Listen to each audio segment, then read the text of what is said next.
நண்பர்களே, உங்கள் அனைவருக்கும் என்னுடைய அன்பான வணக்கங்களை தெரிவித்துக் கொள்கிறேன். இந்த நிகழ்ச்சியில் உங்கள் அனைவரையும் விழிக்கும் போது பெரியவர்களே என்று அழைக்காமல் இளைஞர்களே என்று நான் அழைத்ததற்கு பின்னால் ஒரு காரணம் இருக்கிறது. நபிகள் நாயகம் ஸல்லல்லாஹு அலைஹி வஸல்லம் அவர்களிடம் ஒரு வயதான பெண்மணி நான் சொர்க்கத்திற்கு செல்ல முடியுமா என்று கேட்டார். அதற்கு நபிகள் நாயகம் அவர்கள் கிழவிகளெல்லாம் சுவனபதிக்கு செல்ல முடியாது என்று சொன்னார். உடனே அந்த பெண்மணியினுடைய முகம் சுருங்கி போனது. அழுகிற நிலைமைக்கு அவர் ஆளானார். அப்போது நபிகள் நாயகம் கிழவிகளெல்லாம் சுவனபதிக்குள் நுழைந்தால் குமரியாகி விடுவார்கள் என்று பதில் சொன்னார். அதைப்போல வயதானவர்கள் கூட இந்த புத்தக திருவிழாவிற்கு வந்தால் இளமையாகி விடுவார்கள் என்கிற காரணத்தால் தான் இளைஞர்களே என்று நான் அழைத்தேன். சொற்பொழிவுகளுக்கு சொற்ப காலந்தானா என்கிற தலைப்பிற்குள் நுழையலாம் என்று கருதுகிறேன்.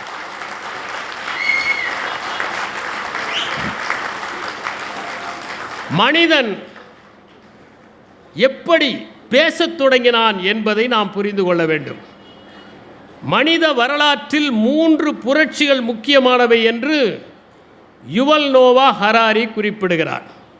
முதலாவது புரட்சி அவனுடைய பிரக்னையில் ஏற்பட்ட புரட்சி 70,000 ஆண்டுகளுக்கு முன்னால் ஏற்பட்டது. அடுத்த புரட்சி வேளாண்மை புரட்சி 10,000 ஆண்டுகளுக்கு முன்னால் ஏற்பட்டது.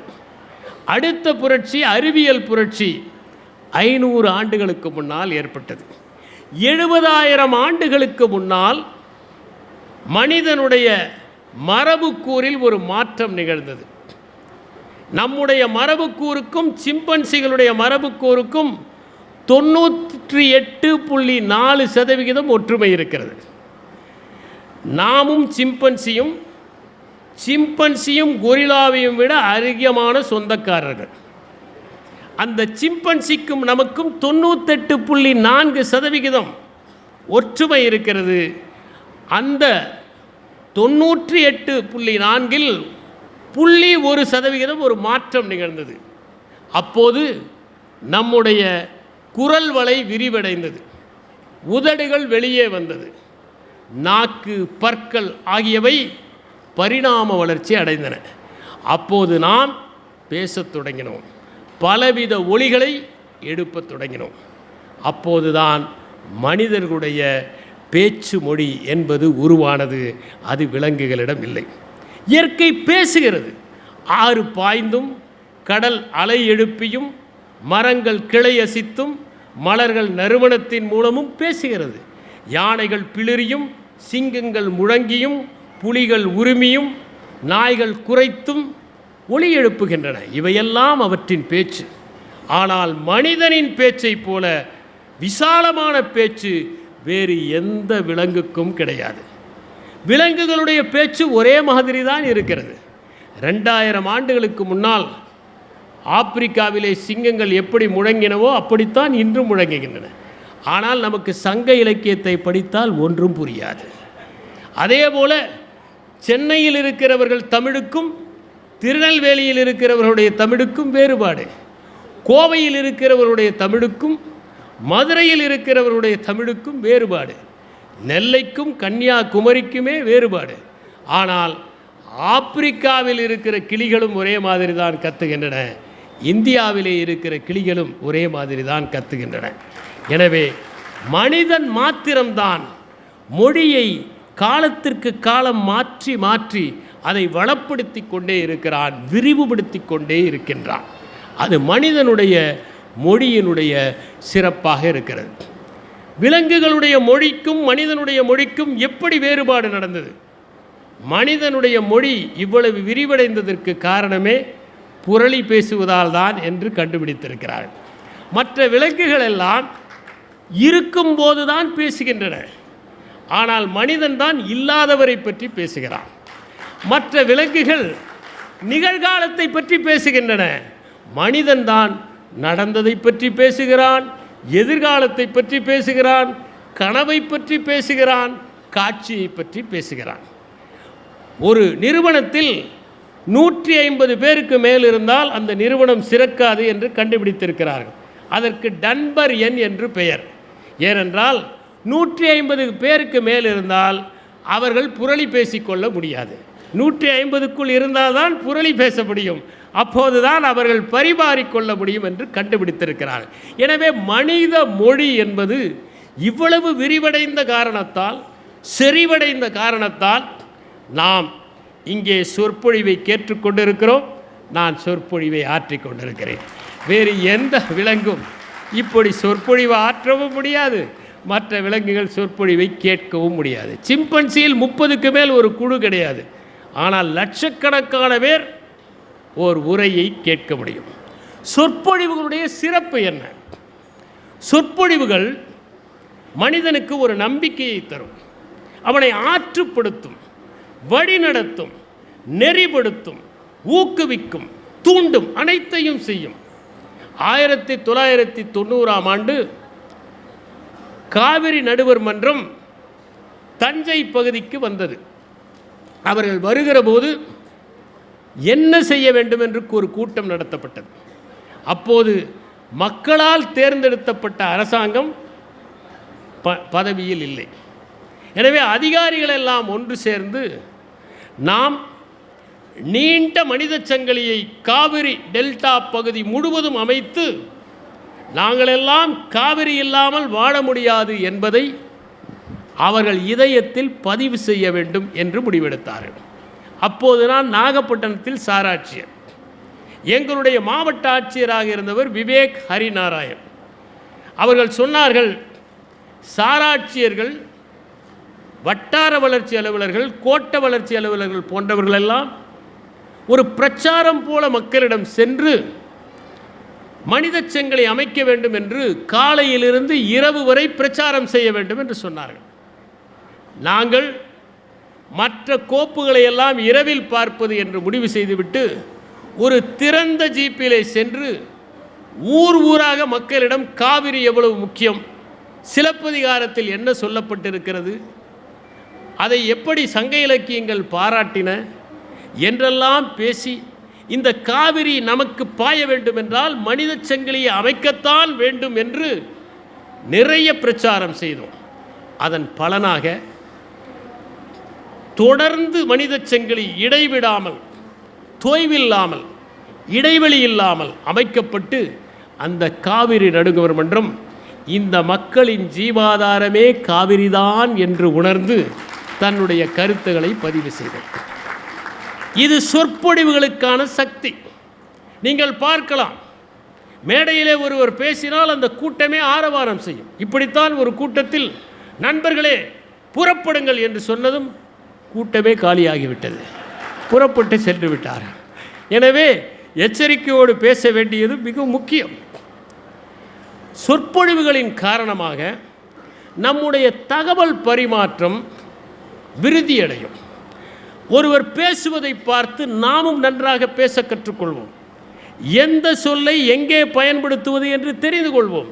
நம்முடைய உடல் மொழிகள், கண் அசைவுகள், முகக்குறிப்புகள், நிற்கின்ற தோரணை போன்ற அனைத்துமே நல்ல சொற்பொழிவுகளை கேட்கிற போது நம்மாலும் பின்பற்றப்படும். ஒரு பேச்சை லட்சக்கணக்கானவர்கள் ஒரே நேரத்தில் கேட்கலாம். ஒரு புத்தகத்தை ஒருவர் தான் வாசிக்க முடியும். ஆனால் மிகச்சிறந்த பேச்சை லட்சக்கணக்கானவர்கள் கேட்க முடியும். கண்களுக்கு எந்த சிரமமும் இல்லாமல் காதுகளை மட்டும் திறந்து வைத்து பேச்சை கேட்கலாம். சில பேச்சுகள் நடக்கிற போது காதுகளை மூட வேண்டிய கட்டாயமும் நமக்கு ஏற்படுகிற அளவிற்கு நிலைமை ஆகிவிட்டது. உதாரணமாக, மார்ட்டின் லூதர் கிங் ஜூனியர் எனக்கும் ஒரு கனவு இருக்கிறது என்கின்ற உரையை ஆற்றுகிற போது கூடியிருந்தவர்களுடைய எண்ணிக்கை 2,50,000. அவர்கள் அனைவருமே ஆப்பிரிக்கர்கள் அல்லர். அமெரிக்கர்களும் வந்தார்கள், ஐரோப்பியர்களும் வந்தார்கள். அத்தனை பேருமே அந்த பேச்சிலே கட்டுண்டு போனார்கள். மகாத்மா காந்தி பேசுகிற போது மிக வலிமையான ஒளிவாங்கிகள் எல்லாம் இல்லை. 1000 பேருக்கு ஒருவர் நிற்பார். காந்தியடிகள் பேசியதும் அந்த 1000வது நபர் அடுத்த 1000வது நபருக்கு சொல்வார், அவர் அடுத்த 1000வது நபருக்கு சொல்வார். இப்படித்தான் அந்த தகவல் மக்களை சென்று அடைந்தது. பாபா சாஹேப் அம்பேத்கர் மிகச் சிறப்பான உரைகளை ஆற்றி மக்களை ஆற்றுப்படுத்தினார். அமெரிக்க ஜனாதிபதி தேர்தலில் 2 பேரும் பேசுவதை வைத்துத்தான் மக்கள் ஓட்டு போடுவதையே முடிவு செய்தார்கள். நிக்சனுடைய வானொலி பேச்சு நன்றாக இருந்தது, ஆனால் அவருடைய தொலைக்காட்சி பேச்சு தொய்வடைந்து போனது. அப்போது கென்னடியருடைய பேச்சு அழகாக உடல் மொழியும் குரல் மொழியும் ஒத்துப்போனதால் மக்கள் கென்னடியை தேர்ந்தெடுத்தார்கள். அறிஞர் அண்ணா அவருடைய பேச்சை கேட்பதற்காக 6 மணி நேரம் 7 மணி நேரம் மக்கள் காத்திருந்த காலங்கள் எல்லாம் உண்டு. ஒரு சொற்பொழிவு லட்சக்கணக்கான மக்களை சென்றடையும். தலைமை பண்புகள் வேண்டுமென்றால் அதற்கு சொற்பொழிவு தேவை. மகாத்மா காந்தியடிகள் மென்மையாக பேசுவார்.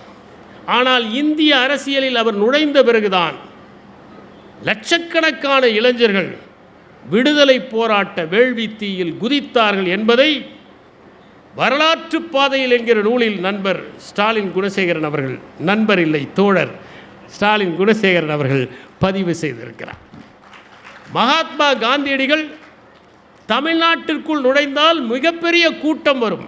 ஒரு முறை அந்த கூட்டத்தை கலைப்பதற்காக குமாரசாமி ராஜா தடியடி நடத்த வேண்டிய கட்டாயம் ஏற்பட்டது. அதைப் போலவே நேதாஜியினுடைய வீர உரைகள் பலரையும் ஆற்றுப்படுத்துவதாக இருந்தது. ஹிட்லர் பேசுவது என்றால் அந்த மேடையிலே ஹிட்லருக்கு மட்டும்தான் அந்த வெளிச்சம் இருக்கும், மற்றவர்களெல்லாம் இருட்டில் இருப்பார்கள். ஹிட்லர் எழுந்து பேசினால் நீராவி அந்த பாத்திரத்தின் மூடியை தூக்குவதைப் போல் அந்த உரை உணர்ச்சி வசப்பட்ட உரையாக இருக்கும். ஆனால் அப்படி உணர்ச்சி வசப்பட்ட உரை முதலாம் உலகப் போரிலே ஜெர்மனி தோற்றிருந்த காரணத்தால் அந்த மக்களுக்கு தேவைப்பட்டது. ஹிட்லர் பேசினால் ஃபியூரர் ஃபியூரர் என்ற அத்தனை பேரும் கத்துகிற அளவிற்கு அவருடைய உரை இருந்தது. தலைமை பண்பை அவருக்கு அள்ளி கொடுத்தது அவருடைய பேசுகின்ற ஆற்றல் தான். முசோலியினுடைய உரையை நீங்கள் கேட்டால் 2 பக்கமும் கைகளை வைத்துக்கொண்டு எம்பி பேசுகிற ஒரு உரை முசோலினுடைய உரை. ஆனால் இத்தாலியிலே முசோலினியை மக்கள் நேசிக்கின்ற காலம் ஒன்று இருந்தது. நீங்கள் பணிக்கு சென்றால் கூட சொற்பொழிவாற்றுகிற திறன் மிகவும் முக்கியம். ஏனென்றால் ஒரு வரவேற்புரையோ நன்றியுரையோ ஆற்றுகிற போது நீங்கள் எப்படி ஆற்றுகிறீர்கள் என்பதை வைத்துத்தான் அந்த கூட்டமே அதன் பொருண்மையை தீர்மானிக்கிறது. சில பேர் வரவேற்புரையிலேயே நன்றி சொல்லிவிடுவார்கள், சில பேர் நன்றி உரையில் வரவேற்பார்கள். எனவே சொற்பொழிவு ஆற்றுகின்ற திறன் பணியிலும் முக்கியமாக இருக்கிறது. மக்களிடம் ஒரு கருத்தை பதிய வைக்க வேண்டும் என்றால் சொற்பொழிவு தேவைப்படுகிறது. மக்களை தீர்க்கமாக சிந்திக்க வைக்க வேண்டும் என்றால் சொற்பொழிவு தேவைப்படுகிறது. கடைசியிலே இருக்கிற ஒருவருக்கும் ஒரு செய்தி போய் சேர வேண்டும் என்றால் நாம் மிகுந்த உத்வேகத்தோடு பேசினால்தான் அது சென்று அடையும். சொற்பொழிவை கேட்பதற்கு மிகுந்த கவனம் வேண்டும். யாரெல்லாம் சொற்பொழிவை கேட்டு பழக்கப்படுகிறார்களோ அவனுடைய கவனம் பட்டை தீட்டப்படுகிறது, கூர்மை அடைகிறது. அவர்கள் எளிதில் எதையும் வாசித்து விட முடியும். சொற்பொழிவுகளின் காரணமாக அறிவியல் மனப்பான்மை வளர்ந்தது, மூட நம்பிக்கைகள் அழிந்தன, மக்கள் சிந்திக்கத் தொடங்கினார்கள். சொற்பொழிவுகளின் காரணமாகத்தான் இந்தியாவிலே நாட்டுப்பற்று அதிகரித்தது, விடுதலை வேட்கை தொடங்கியது. சொற்பொழிவுகளின் காரணமாக தான் சமத்துவம் வேண்டும் என்கின்ற எண்ணம் மக்களுக்குள் ஏற்பட்டது. அறிவை விரிவு செய்ததில் சொற்பொழிவுகளுக்கு மிகப்பெரிய பங்கு உண்டு. சில இடங்களில் இரவு முழுவதும் திரௌபதி அம்மன் திருவிழா நடக்கும். அப்போது அங்கே பாரத கதையை விடிய விடிய சொல்வார்கள். அந்த ஊர் மக்கள் எல்லாம் பகலிலே தூங்கிவிட்டு இரவிலே பாரத கதையை கேட்பார்கள். அந்த ஊரில் இருக்கிற அத்தனை பேருக்குமே பாரத கதை தெரியும். இன்னும் சொல்லப்போனால் அவர்கள் கொஞ்சம் சேர்த்து வழக்கமான பாரதத்தை விட இன்னும் விரிவாக பேசுகிற அளவிற்கு பயன் பெற்றவர்களாக இருப்பார். எங்கள் வீட்டிற்கு அப்படி ஒரு உறவினர் வருவார். அவர் பெயர் பாப்பா. எல்லோரும் திருப்பத்தூர் பாப்பா என்பார்கள். என்னுடைய பெரியம்மா. அவர் வந்தால் நாங்கள் எல்லாம் சுற்றி அமர்ந்து கொண்டு பாரத கதையை கேட்போம். அவர்கள் ஒன்றும் படித்ததில்லை. ஆனால் கேட்டு கேட்டு அது காதுகளுக்குள் நுழைந்து ஆழ்மனத்திற்குள் தஞ்சமடைந்ததால் அற்புதமாக பேசுகிற ஆற்றலை அவர் பெற்றார். நீங்கள் சரித்திரத்தில் சொற்பொழிவுகள் எப்படிப்பட்ட தாக்கத்தை ஏற்படுத்தின என்பதை பார்க்க வேண்டும். முதலாக இந்திய வரலாற்றில், ஏன் உலக வரலாற்றில் மிகச் சிறப்பாக பேசி தன்னுடைய சீடர்களுக்கெல்லாம் விழிப்புணர்வை தந்த பெருமை புத்தரை சாரும். புத்தருடைய சங்கத்தில் 10,000 பேர் இருப்பார்கள். புத்தர் பேசுவார். அவர் பேச பேச அங்கே இருக்கிற சாரிபுத்தாவும் மகா காஷ்யப்பும் அவற்றில் லயித்து போய்விடுவார்கள். புத்தருடன் எப்போதுமே இருப்பவர் ஆனந்தன். ஆனந்தன் அதை அறிவு ரீதியாக கேட்டார், உணர்வு ரீதியாக கேட்கவில்லை. அதனால் புத்தர் மெய்ஞானம் அடைந்ததும் பரிநிர்வாணத்தை அடைந்ததும் அதை எழுதலாம் என்றால் அருகிலேயே இருந்தவர் ஆனந்தர் தான். ஆனால் அவர் மெய்ஞானம் அடையாத காரணத்தால் எழுத முடியாத சூழ்நிலை. ஒரே நாளில் அமர்ந்து மெய்ஞானத்தை அடைந்து அவரால் தொகுக்கப்பட்டது தான் தம்மபதம் என்கின்ற அந்த அற்புதமான காவியம். கடைசியாக புத்தர் பேசிய உரை ஒரு சிங்கத்தின் முழக்கம் என்பது, த லயன்ஸ் ரோர் என்பது. அந்த உரை 3 மணி நேரம் புத்தரால் நடத்தப்பட்டது. பேசி பேசி மக்களுடைய மனத்தை மாற்ற முடியும் என்பதற்கு சரித்திரத்திலே நாம் கண்ட மிகப்பெரிய சான்று புத்தர். கன்ஃபியூஷியஸ் சீனத்திலே சீடர்களோடு உரையாடி கொண்டிருப்பார். லாவோட்சு உரையாடுவார், சங்ஸு உரையாடுவார். ஆனால் கன்ஃபியூஷியஸை போல தொடர்ந்து உரையாடியவர்கள் யாரும் இல்லை.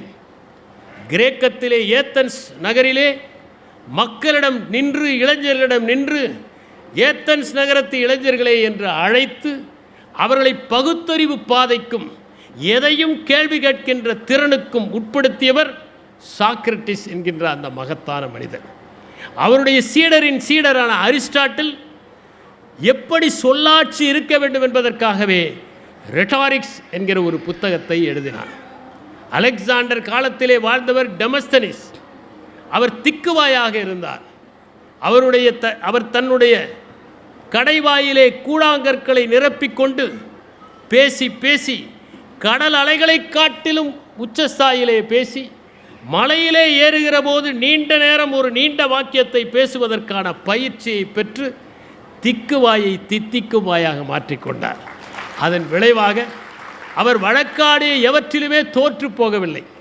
சிசரோ என்பவரை புளூட்டார்க் டெமஸ்தனிஸோடு ஒப்பிடுகிறார். ரோமாவரியிலே இருந்த மிகப்பெரிய வல்லுனர், மிகப்பெரிய சொல்லாட்சி நிறைந்தவர் சிசரோ.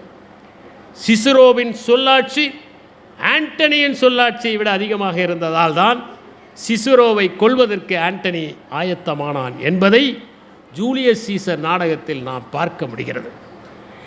கிரேக்கத்திலே சொற்பொழிவுகளை எழுதி தருவதற்கு சில பேர் இருந்தார்கள். அவர்களுக்கு பெயர் லோகோகிராஃபர் என்று பெயர்.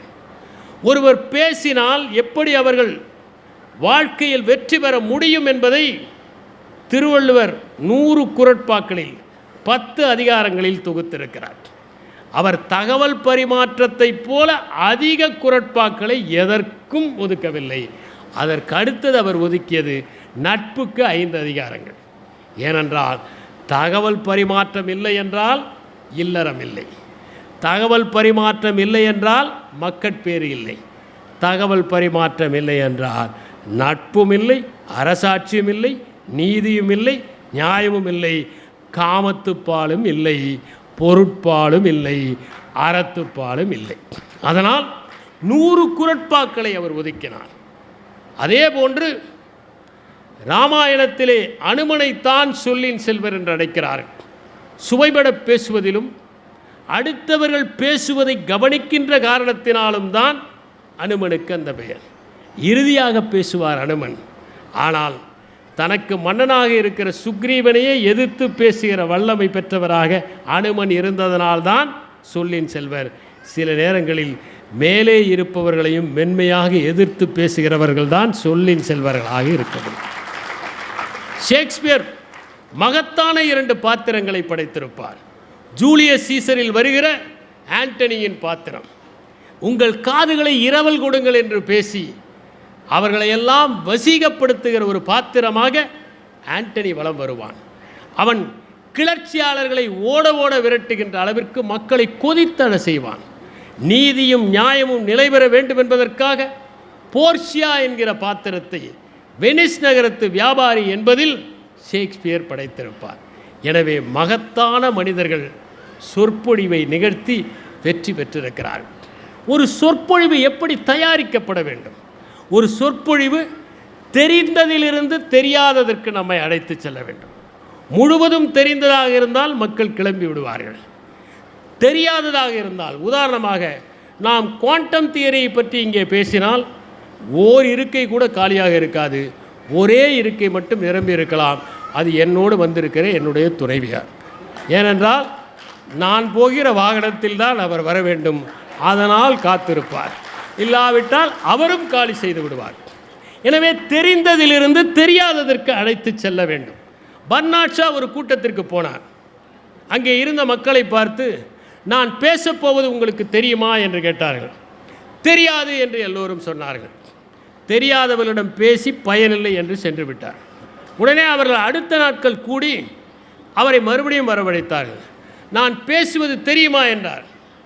தெரியும் என்றார்கள். தெரிந்தவர்களிடம் பேச வேண்டிய அவசியமில்லை என்று சென்று விட்டார். 3ஆம் நாள் அவர்கள் ஒரு முடிவு செய்தார்கள். பாதி பேர் தெரியும் என்பது, பாதி பேர் தெரியாது என்பது. அவர் தெரியுமா என்று கேட்டவுடன் பாதி பேர் தெரியும் என்றார்கள், பாதி பேர் தெரியாது என்பார்கள். தெரிந்தவர்கள் தெரியாதவர்களுக்கு சொல்லுங்கள், தெரியாதவர்கள் தெரிந்தவர்களிடம் கேட்டு சொல்லுங்கள் என்று சென்று விட்டார். எனவே தெரிந்ததிலிருந்து தெரியாததற்கு அழைத்து செல்ல வேண்டும்.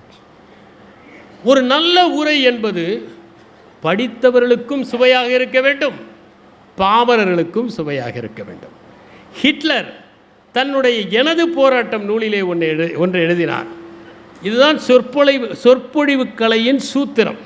அவர் எழுதினார், நான் பலரை பார்க்கிறேன், அறிவாளிகளாக இருக்கிறார்கள், ஆனால் அவர்கள் பேசுவது படித்தவர்களுக்குத்தான் புரிகிறது.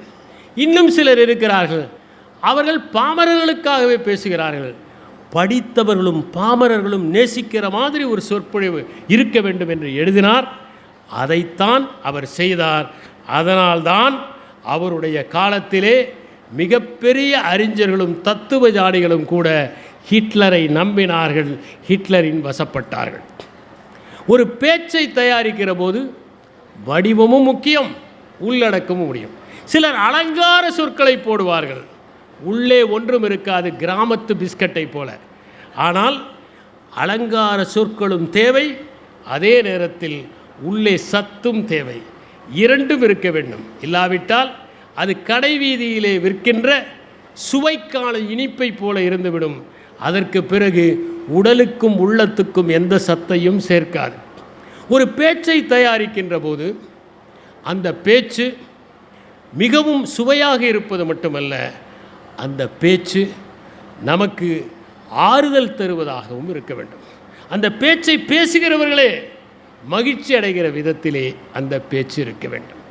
ஒரு பேச்சை கட்டமைக்கின்ற போது இது கருத்தரங்கத்திற்கானதா, சொற்பொழிவுக்கானதா, விவாதத்திற்கானதா, இல்லை பயிற்சி பட்டறைக்கானதா, விஞ்ஞானிகளிடம் பேசுவதா, சர்வதேச அரங்குகளில் பேசுவதா, குடியரசு தின விழாவில் பேசுவதா, சுதந்திர தின விழாவில் பேசுவதா என்பதையெல்லாம் முடிவெடுத்து அதற்கேற்றவாறு நாம் வடிவமைப்பது மிகவும் அவசியம்.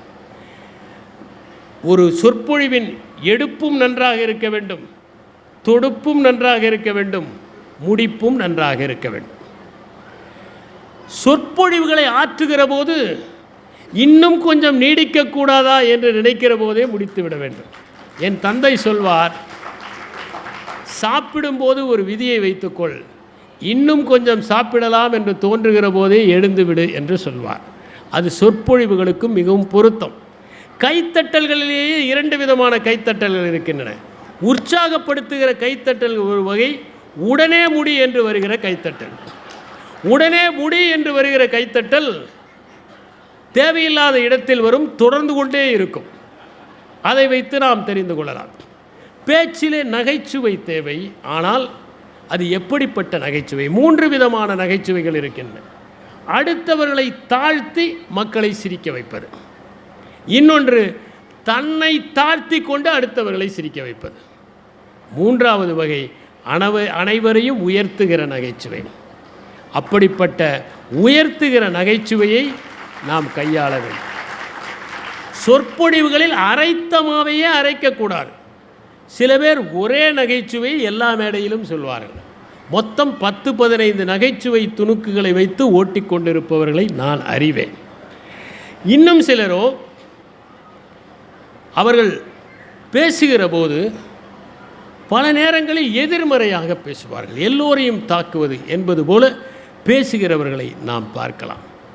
சிலருடைய உரைகளில் நிறைய மேற்கோள்கள் இருக்கும். எது சொந்த கருத்து என்பதே தெரியாது. மேற்கோள்களால் நிரம்பிய பேச்சாக இருக்கும். இவர்கள் கடன் வாங்கிய கருத்துகளால் பேச்சை நிரப்புவார்கள். ஒருவர் மேடையில் பேசுகிறார், மேற்கோள் சொல்கிறவனெல்லாம் முட்டாள் என்று சியோங்கா பியோங்கோ சொன்னார் என்று.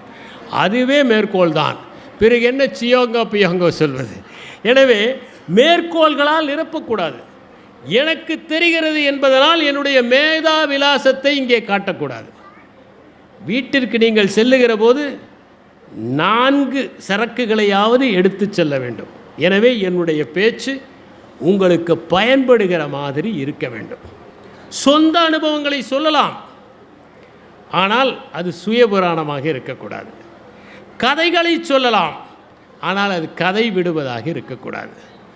மேடையிலே மற்றவர்களை ஒருமையில் பேசக்கூடாது. ஏற்கனவே பேசிய திரு ராம் அவர்களை நான் மறுத்து பேசக்கூடாது. இப்படி ஒரு நாகரிகத்துடன் நாம் பேசுவது அவசியம். பேசுகிற போது ஒரு குறிப்பிட்ட நேரத்திற்குள் முடித்து விட வேண்டும். மாநகரங்களிலிருந்து வருகிறவர்கள் எல்லாம் பேருந்தை பிடித்து வீட்டிற்கு சென்று மறுபடி சமைத்து உண்ண வேண்டிய கட்டாயத்தில் இருக்கிறார்கள். எனவே 2 மணி நேரத்திற்கு மேல் ஒரு நிகழ்ச்சி நீடிக்கக்கூடாது.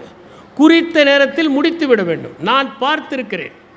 ஒரே ஒரு நிகழ்ச்சி மாலை 6 மணிக்கு தொடங்கி நள்ளிரவு 2 மணிக்கு முடிந்தது.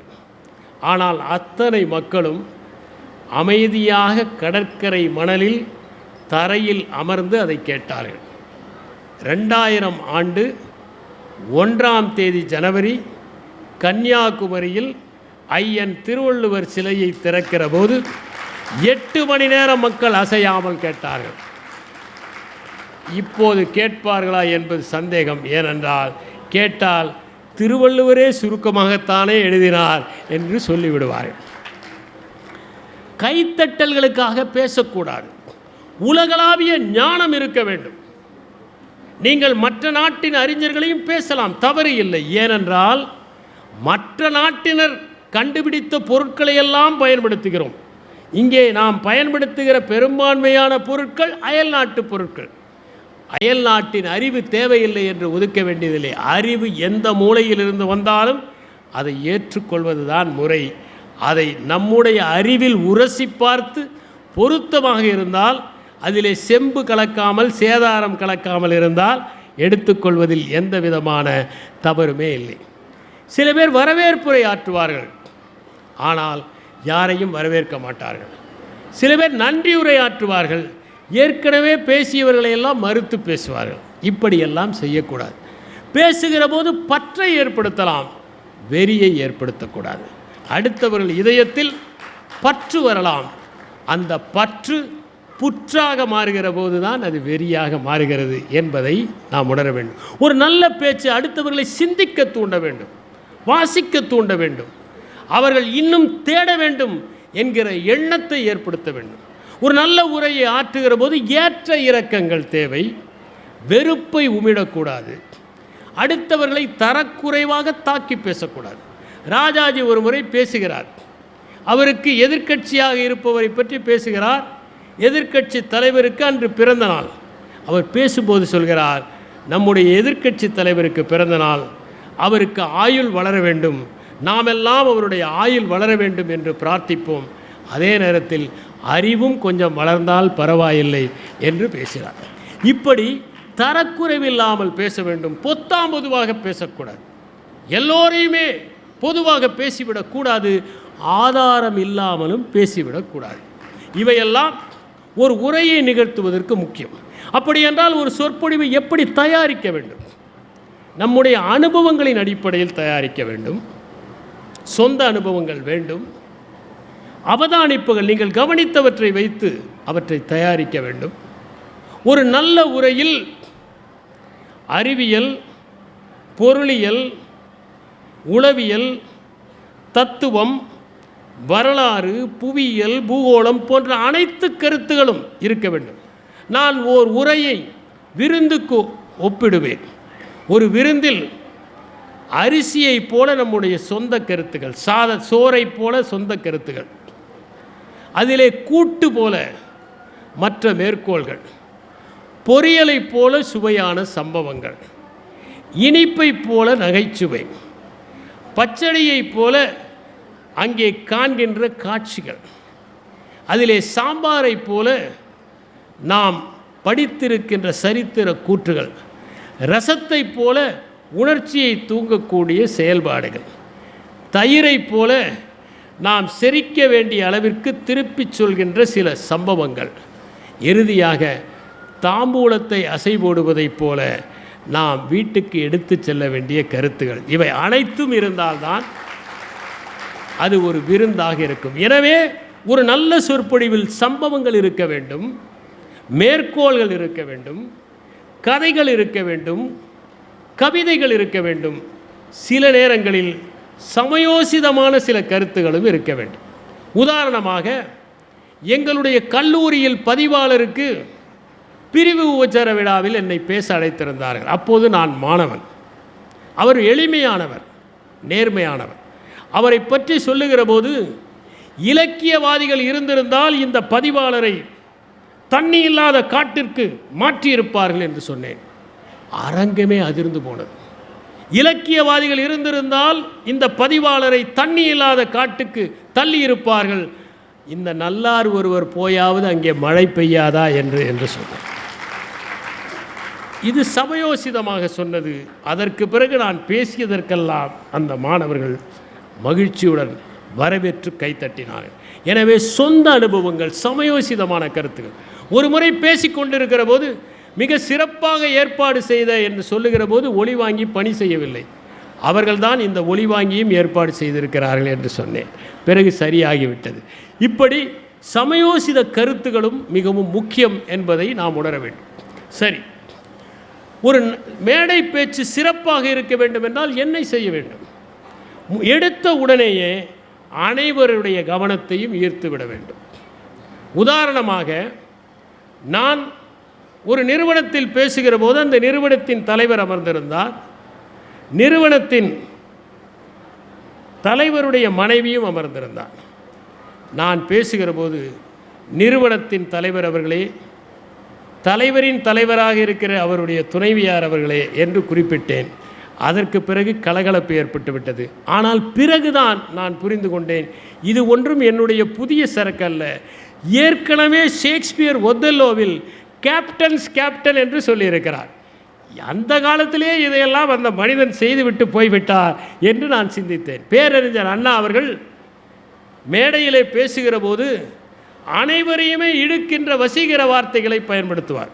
அனைவரையும் பற்றி விழித்துவிட்டு, அங்கே கூட்டத்தின் ஓரமாக என் பேச்சை கேட்க வந்திருக்கின்ற, முக்காடு போட்டு கொண்டிருக்கின்ற எதிர்க்கட்சி தோழர்களே என்று அழைத்தால் கூட்டத்திலே கைத்தட்டல் ஏற்படும். அப்போது அங்கே இருக்கிற பார்வையாளர்கள் மென்ற கடலையை விழுங்காமல், பற்ற வைத்த பீடியை இழுக்காமல், திறந்த வாயை மூடாமல் அவருடைய பேச்சை கேட்பார்கள் என்று என் அப்பா எழுதி கொடுத்த சமாச்சாரம் இது. அதை நாங்கள் பள்ளிகளிலே பேசியிருக்கிறோம். எனவே அப்படி கேட்பார்கள். எனவே விழிக்கிற போது, சரி, நான் திரு சாதிக் பாஷா அவர்கள் கோவித்து கொள்ள மாட்டார்கள் என்பதால் அவரை நான் நன்றியுரை ஆற்றுபவரை சொல்லாமல் விட்டுவிட்டேன். ஆனால் மேடையில் இருக்கிற அனைவரையுமே மரியாதை நிமித்தமாக விழிப்பதுதான் முறை. ஏனென்றால் அவர்கள் அத்தனை பேரும் இந்த மேடைக்கு ஏதேனும் ஒரு வகையில் பங்காற்றி இருப்பார்கள். அதுவும் சில கூட்டங்களில் ஒருவர் நாற்காலிகளை ஏற்பாடு செய்திருப்பார், ஒருவர் ஒளிவாங்கியை ஏற்பாடு செய்திருப்பார், ஒருவர் இரத்தன கம்பளத்தை ஏற்பாடு செய்திருப்பார், ஒருவர் அந்த மேசையை ஏற்பாடு செய்திருப்பார், ஒருவர் வருகிறவர்களுக்கு உணவை ஏற்பாடு செய்திருப்பார், ஒருவர் தான் எல்லாரையும் கூட்டிக் கொண்டே வந்திருப்பார். எல்லாரையும் அழைத்து வந்தவரே அவராகத்தான் இருப்பார். ஆகவே அவர்களுடைய பெயரை சொன்னால்தான் அந்த மக்களிடம் ஒரு மரியாதை ஏற்படும். இல்லாவிட்டால் அந்த மரியாதை இல்லாமல் போய்விடும். எனவே அனைவரையும் அழைப்பதும், அனைவரையும் பேசுவதும், அனைவருடைய மரியாதையோடு விழிப்பதும் நம்முடைய தேவை என்பதை உணர வேண்டும். அதனால் அவர்களே இவர்களே என்று சொல்லாமல் அனைவரும் என்று சொல்வதில் பயனில்லை. அனைவரையும் நாம் விழிப்பது நம்முடைய கடமை. நாம் பேசுவது ஒரு நோக்கத்தோடு இருக்க வேண்டும். மக்களின் மனத்திலே எதை பதிய வைக்கப் போகிறோம் என்பது மிகவும் முக்கியம். எனவே நாம் மக்களின் மனத்தில் ஆழமான கருத்துக்களை பதிய வைக்க வேண்டும். நோக்கத்தோடு பேசிய உரைகள் தான் வரலாற்றிலே காவியம் படைத்திருக்கின்றன. நான் சொன்னதைப் போல மார்ட்டின் லூதர் கிங் ஜூனியருடைய நோக்கம்தான் அந்த கனவு இருக்கிறது. எனக்கு ஒரு கனவு என்கின்ற அந்த உரையை வரலாற்று சிறப்புமிக்க உரையாக மாற்றியது. அறிவை தூண்டுவதாக இருக்க வேண்டும். வந்திருக்கின்ற பார்வையாளர்களுடைய அறிவை ஓர் அங்குலமாவது உயர்த்த வேண்டும். அதே நேரத்தில் செயல் திட்டத்தையும் அடிக்க வேண்டும். நான் கேள்விப்பட்டிருக்கிறேன், ஒரு முறை ஒரு தவளை 4 கால்களும் வெவ்வேறாக இருப்பதால் என்னால் சரியாக நடக்க முடியவில்லை என்று சொன்னது. அப்போது அங்கே ஒரு ஆந்தை இருந்தது. அந்த ஆந்தை தவளையை பார்த்து சொன்னது, 4 காலையும் சமமாக ஆக்கிவிடு. உடனே தவளை சொன்னது, 4 கால்களையும் எப்படி சமமாக ஆக்குவது? ஆந்தை சொன்னது, நான் கொள்கை முடிவுகள் தான் எடுப்பேன், நிறைவேற்ற வேண்டியது உன்னுடைய பொறுப்பு. எனவே செயல் திட்டங்களும் முக்கியம். நம்முடைய உரை வாசிக்க தூண்ட வேண்டும், சிந்திக்க தூண்ட வேண்டும். நாம் சொல்பவையெல்லாம் சரி என்கிற எண்ணத்தை ஏற்படுத்தக்கூடாது. அவர்கள் போய் தங்கள் மனத்துக்குள் ஒரு விவாதம் நடத்த வேண்டும். பட்டிமன்றத்தில் கூட தீர்ப்புகள் சொல்லப்படுவதில்லை, தீர்வுகள் தான் சொல்லப்படுகின்றன. நம்முடைய கருத்துகள் அவர்களுடைய உள்ளத்திலே எதிரொலித்து அவர்கள் போய் அது சரியா என்று விவாதிப்பதற்கான சூழலை நம்முடைய உரை ஏற்படுத்த வேண்டும். இன்னும் நிறைய வாசிக்க வேண்டும் என்கிற எண்ணத்தை அது ஏற்படுத்த வேண்டும். ஒரு காலத்தில் சொற்பொழிவு சூழல் தமிழ்நாட்டிலே எப்படி இருந்தது என்பதை நாம் பார்க்க வேண்டும். சொற்பொழிவுகள் தான் தமிழ்நாட்டில் 50 ஆண்டுகளுக்கு முன்னால் பொழுதுபோக்காக இருந்தது. மக்கள் யார் பேசினாலும் கூடி நின்று கேட்பார்கள், கவனிப்பார்கள், ரசிப்பார்கள். எங்கள் ஊரிலே ஒரு கோயில் இருக்கிறது, காவடி பழையாண்டவர் கோயில் என்று. அங்கே கிருபானந்த வாரியார் ஆண்டுதோறும் வருவார். அவர் 3-4 நாட்கள் உரையாற்றுவார். நாங்கள் மாணவர்களெல்லாம் முதல் வரிசையிலேயே அமருவோம். அவர் உரையாற்றி கொண்டே ஒரு கேள்வியை கேட்பார். அதற்கு பதிலளித்தால் ஒரு பென்சில் தருவார், ஒரு பேனா தருவார். அதை வாங்குவதற்காக அந்த உரையை அப்படி கவனிப்போம். அந்த காலத்திலே பல கோயில்களில் கதா காலட்சேபங்கள் நடக்கும். அவற்றையெல்லாம் மக்கள் சென்று கேட்பார்கள். பள்ளிகளிலே இலக்கிய மன்றங்கள் இருந்தன. உள்ளூர் பேச்சாளர்கள் வந்து பேசுவார்கள். அரசியல் மேடைகளில் முக்கிய பிரமுகர்கள் வருவதற்கு முன்பு அங்கே உள்ளே இருப்பவர்கள் நிறைய பேசுவார்கள். அவர்களே சுவாரஸ்யமாக பேசுவார்கள். அவர்கள் வரும் வரை அவற்றை மக்கள் கேட்டுக்கொண்டே இருப்பார்கள். அப்போது பட்டிமண்டபங்கள் எல்லாம் மிக தரமாக நடக்கும். குன்றக்குடி அடிகளான், கீவா ஜெகநாதன் போன்றவர்கள் எல்லாம் 3 மணி நேரம் 4 மணி நேரம் இலக்கியம் தொடர்பான பட்டிமன்றங்களில் ஈடுபடுவார்கள். குன்றக்குடி அடிகளார் பேசுகிற போது அவருடைய உதவியாளர் மறு பரமகுரு கம்பராமாயணத்தின் பல்வேறு பதிப்புகளை வைத்துக்கொண்டு, உரைகளை வைத்துக்கொண்டு அமர்ந்திருப்பார். அடிகளார் கேட்டால் எடுத்து கொடுப்பார். அப்படி உரைகள் நிகழ்ந்த காலம் அன்று இருந்தது. ஒரு கோயிலிலே எந்த திருவிழா என்றாலும் அங்கே உபன்யாசங்கள் நடக்கும். மக்கள் அவற்றையெல்லாம் சென்று உத்வேகமாக பார்ப்பார்கள். பல பள்ளிகளும் பல கல்லூரிகளும் இலக்கிய மன்றங்களை ஏற்பாடு செய்து அனைவரையும் அழைத்தார்கள். இலக்கியவாதிகள் ஊர் ஊராக சென்று பேசுவார்கள். பேருந்தில் தான் அவர்கள் பயணம் செய்வார்கள். பேச்சு வர்த்தகமாகாத காலம் அது. அவர்கள் ஏதேனும் ஒரு புலவர் வீட்டிலோ இலக்கியவாதி வீட்டிலோ தான் தங்குவார்கள். குறைந்த வசதிகளோடு தங்களை சமாளித்து கொண்டு பேச வேண்டும் என்பதற்காக பேருந்திலே இரவு நேரத்தில் பயணம் செய்து அந்த இடத்தை அடைவார்கள். பள்ளிகளிலே நிறைய பேச்சு போட்டிகள் நடக்கும். மாதம் 1-2 வனவிலங்கு வார விழா, சிறுசேமிப்பு வார விழா, போக்குவரத்து விழிப்புணர்வு, காந்தி பிறந்த நாள், நேரு பிறந்தநாள் என்று நடந்து கொண்டே இருக்கும். அந்த பேச்சு போட்டியிலே பரிசு பெறுகிற மாணவர்கள் பள்ளியிலே வழிபாட்டு நேரத்தில் அனைவருக்கும் உரையாற்ற வேண்டும். அதை போலவே ஒவ்வொரு ஊரிலும் இலக்கிய மன்றங்கள் இருந்தன. அங்கே சிலப்பதிகாரத்தை பற்றி ஆண்டுதோறும் நடக்கும். அங்கே கவனம் சிதறாமல் எல்லோரும் அந்த பேச்சை கேட்பார்கள். கல்லூரிகளில் முத்தமிழ் விழா 3 நாட்கள் நடக்கும். எங்கள் கல்லூரி வேளாண் கல்லூரி. ஆனால் முத்தமிழ் விழா 3 நாட்கள் நடக்கும். அரங்கம் நிரம்பும். மாணவர்கள் அற்புதமான உரைகளை எல்லாம் கைதட்டி பாராட்டுவார்கள். எந்த இடத்திலும் கவனம் சிதறியதை நான் பார்த்ததில்லை. சொற்பொழிவுகள் தமிழ்நாட்டைப் போல இந்தியாவில் வேறு எங்கும் வளர்ந்ததில்லை என்று சொல்கிற காலம் 50 ஆண்டுகளுக்கு முன்னால் இருந்தது. மாணவர்கள் கையெழுத்து பிரதியை கைப்பட எழுதுவார்கள். அதை எழுதி அவர்கள் தங்களுக்குள் சுற்று விடுவார்கள். அப்போது இருந்த மக்கள் தொடர்பு சாதனம் வானொலி ஒன்றுதான். 1977இல் தேர்தல் பரப்புரைகளை முதன்முறையாக கட்சிகள் வானொலி மூலமாக நடத்தின. நாங்கள் பணியிலே சேர்ந்தபோது கூட மக்கள் தொடர்பு முகாம்களிலெல்லாம் அலுவலர்கள் பேசுவார்கள், மக்கள் கேட்பார்கள். எனவே பேச்சு என்பது 50 ஆண்டுகளுக்கு முன்னால் மிகப்பெரிய கொண்டாட்டமாக இருந்தது. ஆனால் இப்போது எப்படி சொற்பொழிவு இருக்கிறது என்பதை நாம் பார்க்க வேண்டும். இப்போது காட்சி ஊடகங்கள் வந்த பிறகு பேச்சு தேய்ந்து கொண்டிருப்பதை பார்க்கிறோம். சகல நேரமும் உணர்வுகளுக்கு தீனி போடுகின்றன. இடைவிடாத கொண்டாட்டம் என்பதுதான் இன்றைய கோட்பாடாக இருக்கிறது. எல்லா நேரமும் கொண்டாடினால் பிறகு திண்டாடத்தானே வேண்டியிருக்கும் என்பதை யாரும் யோசிப்பதில்லை. மக்கள் தொடர்ந்து காட்சி ஊடகத்திற்கு அடிமையாகி இருப்பதை பார்க்கின்றோம். அது மட்டும் இல்லாமல் இந்த ஊடகங்களில் நடத்தப்படுகிற அரட்டை அரங்கங்கள் போன்றவை சிறு குழந்தைகளை அதிக பிரசங்கத்தனமாக பேச வைக்கின்றன. ஒரு முறை நான் கல்லூரிக்கு சென்றபோது அதே பாணியில் ஒருவர் என்னை கேள்வி கேட்டார். முதல் கேள்விக்கு பதில் சொன்ன பிறகு நான் புரிந்து கொண்டேன், இது அந்த வகையில் இது இருக்கிறது என்று. நான் சொன்னேன், நான் விளையாடுவதற்காக வரவில்லை, நீங்கள் உங்கள் வினாக்களை சற்று நுட்பமாக கேளுங்கள் என்று. அதற்கு பிறகு 6 ஆண்டுகள் கழித்து ஒரு மாணவர் என்னை வந்து சந்தித்தார். அப்போது அவர் இளைஞராக இருந்தார். உங்களிடம் அப்படி தாறுமாறாக கேள்வி கேட்க முனைந்தவன் நான் தான். இப்பொழுது திருந்திவிட்டு நல்ல பணியில் இருக்கிறேன் என்று சொன்னார். எதற்காக சொல்லுகிறேன் என்றால், மலினமான நகைச்சுவைகளை கையாளுவது அதிகமாகிவிட்டது. அது மட்டுமில்லாமல் அரசியல் நிகழ்ச்சிகளில் கூட காட்டுக்கத்தல் கத்துகிற ஒரு நேர்வை இப்போது பார்க்கிறோம். பார்வை இடத்தலும் பார்த்தலும் என்கிற அற்புதமான புத்தகத்தை SV ராஜதுரை எழுதியிருக்கிறார். அதில் எப்படி வெளிநாடுகளில் கூட இந்த பேச்சு அரக்கங்கள் செயற்கையாக தயாரிக்கப்படுகின்றன. இதற்காகவே பேசுகிறவர்கள் இருக்கிறார்கள்.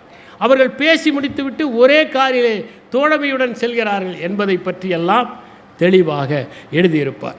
பட்டிமன்றங்கள் என்பவை 3 மணி நேரம், 4 மணி நேரம், 6 மணி நேரம் நடந்தது போய் இப்போது 50 நிமிடங்கள் நடக்கின்ற ஒரு நிகழ்வாக தொலைக்காட்சிகளில் மாறிவிட்டது.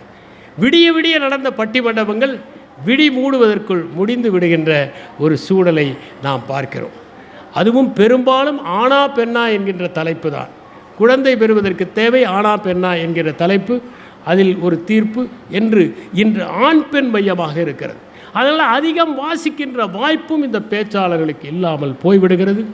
பெரும்பாலும் இவர்கள் ஜோடித்த கணவன் மனைவி தொடர்பான நகைச்சுவைகளை பேசுகிறார்கள். பொது வெளியிலும் இதே போன்ற தலைப்புகள் தரப்படுகின்றன. எனக்கு தொடர்ந்து 25 ஆண்டுகளாக வாழ்க்கை பூந்தோட்டமா போராட்டமா என்கின்ற தலைப்பு சுழன்று சுழன்று வருவதை பார்க்கிறோம். பள்ளிகளில் பேச்சு போட்டிகள் குறைந்து விட்டன. மாணவர்கள் போட்டித் தேர்வுக்காக மதிப்பெண்களை துரத்தி கொண்டிருக்கிறார்கள். கல்லூரியிலோ வளாக நேர்காணலுக்காக சகல நேரமும் அவர்கள் தயாரித்து கொண்டிருக்கிறார்கள். பேச்சை நேசிப்பது இல்லை. இப்போது எல்லோர் கையிலும் ஒரு மிடுக்கு பேசி இருக்கிறது. இதிலேயே அனைத்தும் அடைந்து விடலாம், எதற்காக இன்னொரு உரையை கேட்க வேண்டும் என்கின்ற எண்ணம் அவர்களுக்கு இருப்பதை பார்க்கிறோம். காணொளியிலேயே அவர்கள் மூழ்கி விடுகிறார்கள். அவர்களால் கவனம் செலுத்த முடிவதே இல்லை. அவர்கள் ஓடுமீன் ஓட உரிமையின் வருமளவு காத்திருக்கிற கொக்கை போல எப்போது பேச்சாளர் முடிப்பார் என்று காத்து கொண்டிருப்பதை பல நிகழ்வுகளில் நான் பார்த்து கொண்டிருக்கிறேன். அதனால் தருவிக்கப்படுகின்ற மாணவர்கள் எந்த பேச்சையும் கேட்பதில்லை, தானாக வருகிற மாணவர்கள் தான் கேட்கிறார்கள். எனவே எண்ணிக்கை முக்கியமல்ல, விருப்பமானவர்கள் இந்த நிகழ்ச்சியில் வந்திருப்பதைப் போல வந்தால் அந்த சொற்பொழிவு நீடிக்கும் என்பதுதான் என்னுடைய எண்ணம். இப்போது பல இடங்களில் அறிமுக விழாக்கள் பள்ளி கல்லூரிகளில் நடக்கின்றன. அதில் கூட மாணவர்கள் கேட்பதில்லை. ஒருவர் கவனிக்கிறாரா என்பதை அவருடைய உடல் மொழியை பார்த்தே நாம் கண்டுகொள்ளலாம். அவர்கள் கவனிக்காமல் அமர்ந்திருப்பதை பார்த்தால் பேசுபவர்களுக்கு பேசுவதில் சுரத்தே இல்லாமல் போய்விடுகிறது. ஏனென்றால் அவர்கள் ஆணி அடித்ததைப் போல அமர்ந்திருக்கிறார்கள். எந்த உரையையும் அவர்களிடம் நிகழ்த்த முடியாது. பல இடங்களில் வகுப்புகள் கூட இப்போது பவர் பாயிண்ட்டுகளாக ஆகிவிட்டன. அதனால் சொந்தமாக பேசுகிற ஆற்றல் குறைந்து விட்டது.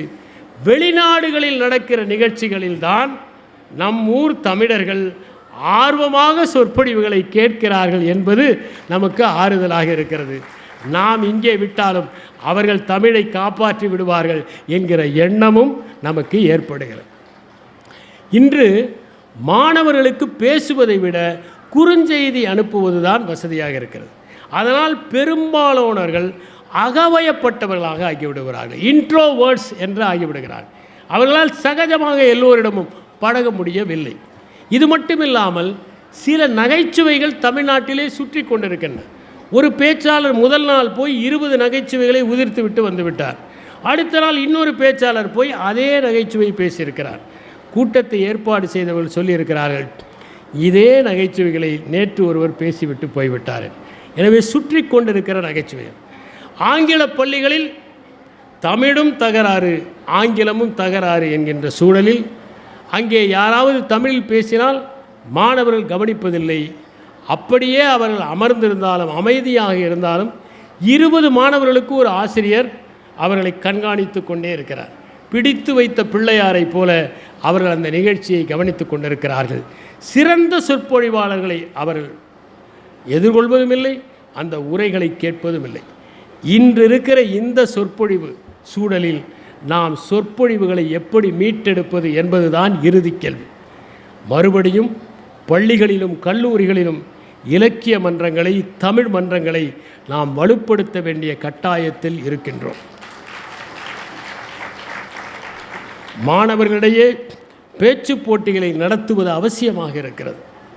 அவர்களுக்கு கவனிக்கின்ற கலையை கற்பித்து தர வேண்டும். நாம் பேசுகிற கலையை கற்றுத்தருவதற்கு முன்னால் மறக்கப்பட்ட கலையாக இருக்கின்ற அந்த கவனிக்கின்ற கலையை கற்றுத்தருவது அவசியம். தகவல் பரிமாற்றம் இருந்தால்தான் ஒருவர் வாழ்க்கையில் முன்னேற வேண்டும் என்பதை அவர்கள் மனத்தில் பதிய வைக்க வேண்டும். அதை வளர்த்து கொள்ள முடியும். ஏனென்றால் தொடக்கத்திலே பார்த்து படிப்பதற்கே நடுங்கிக் கொண்டிருந்த மகாத்மா காந்தியடிகள் பின்னாளில் மிகப்பெரிய ஜனக்கூட்டத்தை வசீகரிக்கின்ற அளவிற்கு சிறந்த பேச்சாளராக ஆனார் என்பதை எடுத்து சொல்லி இவர்கள் சிறப்பாக பேச முடியும் என்கிற நம்பிக்கையை அவர்களுக்கு தர வேண்டும். ஒவ்வொரு வகுப்பிலும் வாசகர் மன்றத்தை தொடங்கி மாணவர்கள் மாதம் ஒரு புத்தகத்தையாவது வாசிக்கின்ற பழக்கத்தை ஏற்படுத்த வேண்டும். நூலகத்திற்கு அவர்கள் கட்டாயம் செல்ல வேண்டும் என்கின்ற நெறியை ஏற்படுத்தி அவர்கள் புத்தகங்களை வாசிப்பதற்கு பழக்க வேண்டும். எல்லோரையும் அழைப்பதை விட விருப்பமானவர்கள் வந்தால் போதும் என்று அவர்களை ஒரு சொற்பொழிவுக்கு அழைப்பதும், சிறந்த சொற்பொழிவாளர்களை மட்டுமே அழைத்து அந்த கருத்துக்களை சொல்லச் செய்வதும் அவசியம். வகுப்புகளில் இது யாருடைய வகுப்பறை என்று ஆயிஷா நடராஜன் எழுதியதைப் போல ஆசிரியர்களே பேசுகிற வகுப்பறையாக இல்லாமல் மாணவர்கள் பேசுகிற வகுப்பறையாக மாற்ற வேண்டும். மாணவர்கள் பாடம் எடுப்பது, மாணவர்கள் குழு விவாதம் நடத்துவது, மாணவர்கள் கருத்தரங்கம் நடத்துவது என்று அதை மாற்றுவது மிகவும் அவசியம். அப்படி மாணவர்களை பேச வைக்க வேண்டும். சொற்பொழிவை அவர்களிடம் எடுத்து செல்ல வேண்டும். இவற்றையெல்லாம் செய்து பல ஆயிரக்கணக்கான ஆண்டுகளாக நம் தமிழ் மண்ணில் இருந்த அந்த சொற்பொழிவு கலை சொற்ப காலம் மட்டுமே இருக்குமோ என்கின்ற அச்சத்தை மாற்றி அதை மீண்டும் தடைத்து கருத்துகளால் மக்களின் இதயத்தில் நந்தவனத்தை ஏற்படுத்த வேண்டும் என்று கூறி விடைபெறுகிறேன்.